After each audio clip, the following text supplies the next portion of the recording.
Hello Challengers, ChallengerAoE here, and today we're continuing with the custom scenario editor, looking at global victory and the options tab. So, global victory is quite simple. It's what you would see in your standard game when you're doing the settings. It's how you want victory to be achieved. In standard, if you've got that selected, that's your relics and your wonder and your conquest, all those good things. That's how you'd win that condition. Conquest is destroying all military buildings. Score, selecting that allows you to choose what kind of score you want, and score is generated through your society, military, everything that you'd see in your timeline at the end of the game. You've got your time limits. The years are representative of amount of time, and the time's indicated here. And your custom. So you can choose to have conquest, exploration, and relics. So real specific win conditions. You could have all of them if you wanted, or you can have any one of them. And exploration allows you to choose like the percentage of exploration or the number of relics. So that's how global victory works. You can also set triggers to change how the victory conditions won. But we'll talk about that a little bit later. Moving on into options. Options is fantastic. It allows you to really curate your games and the direction the players can move. As per usual, in the top left, you have what team you want to directly influence. I might directly influence number 2. You can specify, do you want that team to have the full tech tree?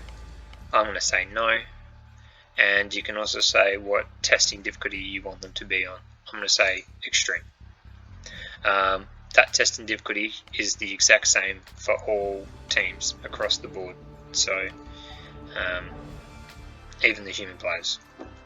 What you can do now is you can set the view as to where they'll be looking when they start the game.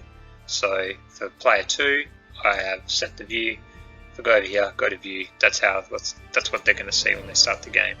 When I go to player 1, I'm going to put them over there, and now when I go to view, that's where they're looking. Back to player 2, go to view, back to here. So that's a good way if the game keeps going to a random location when the scenario starts. That's just one way you can set it up, so that way you always start where you want them to see. Looking now, we can disable buildings, we can disable units, and we can disable technologies. So we have the option to disable one thing at a time. So in this instance, I've removed the ability to build archery ranges, and if I click this arrow, I've now enabled them to build archery ranges. It works the same for units and technologies. So for instance, if player 2 is the Chinese and I don't want to have gunpowder units, I can go down, find the H, hand cannoneer. I've now removed their ability to have hand cannoneers, which is also true to the game. Chinese obviously weaponized gunpowder, but apparently they still can't use it, so that's on you, Age of Empires. Anyway, you can also just remove everything. So now I've just removed player 2's ability to create any units at all, except for I've selected archer, move archer across. Now they can only build archers. So that's just one really quick way if you want someone to not be able to build everything except something very specific or a couple of specific things. That's just one way to do it.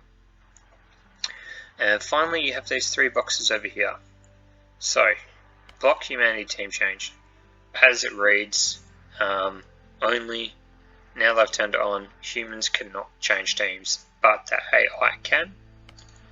Villager force drop. This is an old school Age of Empires thing where if you had a villager on a resource and then you tasked them to a different resource, whatever they're holding would just magically disappear. Really not useful. I don't know why you'd want that enabled, but it's an option, so let's just leave that off. And collide and correcting. Collide and correcting means that if a human player comes in contact with a AI, the AI, provided it's not an enemy, will just move out of the way. This is good for instances where maybe you have choke points and the AI just starts sending people to an area, and now you can't progress the campaign because you're stuck. With this enabled, if you go to those units, all the units will get out of the way for you to be able to go through those choke points. So that is how the options and global victory works. In the next video, we'll cover some cinematics and messages. Catch you then, challengers.